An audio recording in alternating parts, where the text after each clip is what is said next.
I gained a lot of strength from having a sewer mentality.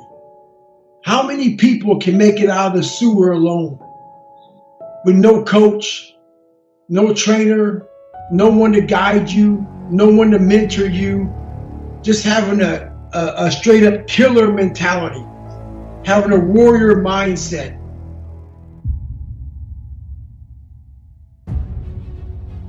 If I can come out of this fucking sewer that I'm living in my mind, if I can overcome all these things by myself, how much strength will I gain from this? And you gain a shit ton of strength from it. And so that's how I looked at my life growing up. I stopped looking at all the bad things that life handed me. And I started looking more as the ultimate training ground for where I want to go. We want motivation to be this pure, golden thing that fuels performance, but the fact of the matter is, and of course we talk about all this all the time, motivation doesn't hold up. How many motivated people do you see that don't accomplish their goals that they have? The world is full of those people. There's a ton of those people. And that's because motivation doesn't hold you up. We all know this. It's discipline that holds you up. It's discipline that gets things going, and it's discipline that gets you through things. My physical gave me the self-discipline, and that literally has carried me over to I can sit down and study what may take some people an hour to study. I have to sit down for maybe 10 hours to learn the same fucking shit. And that's very frustrating. So I always talk about running and swimming and all the stuff I did in the military and pull-up records and powerlifting and all these physical feats. Some of the hardest shit I do in my life is just learning.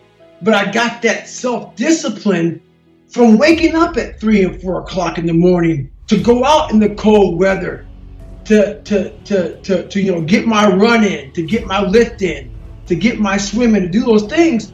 It totally transfers over to my learning.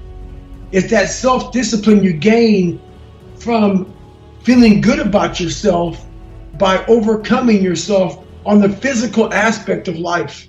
And it transfers to your whole work ethic, and everything you do comes from the physical aspect of life. I truly believe that. And the physical and the mental are all one. They are all tied into one, man. My biggest trophy is the fact that I overcame myself.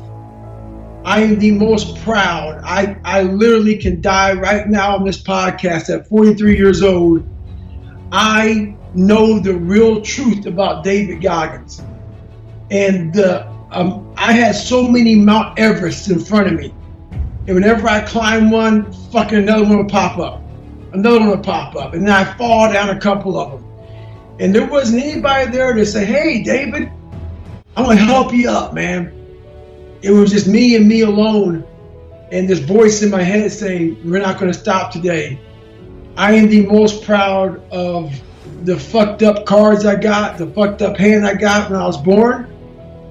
And I'm so glad I got that hand, because it taught me so much about the man I am today and what is possible for a human being. You don't need to have a great family. You don't need to be smart. If you have work ethic and you are willing to outwork the motherfucker beside you, you can do absolutely whatever you want in life. And that is my biggest treasure that I have is what I have up here in my brain. What I've found out, what I learned through this journey, man. Disciplined soldiers are the main ingredient in victory. Well, guess what the main ingredient in victory in your life is? Discipline. Yeah. All day. There's no magic formula or sweatless solution by which one can achieve their goals. I think he just said there is no shortcut, there is no hack. There's no sweatless solution. You're gonna have to work. There is always weakness to work on. Always. A lot of them. But you shouldn't allow yourself these easy excuses. We lie to ourselves. That's how it translates to us. We lie to ourselves. We don't tell ourselves the way things really are. And when we do that, then we can't fix our problems. If we can't fix our problems, we're not going to improve. So we have to be truthful to ourselves.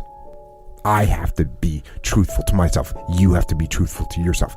You have to stop rationalizing, stop making excuses, stop telling yourself little watered down assessments of where you're really at. Tell yourself the truth so that you can get where you want to go. You can be who you want to be. You can be who you should be.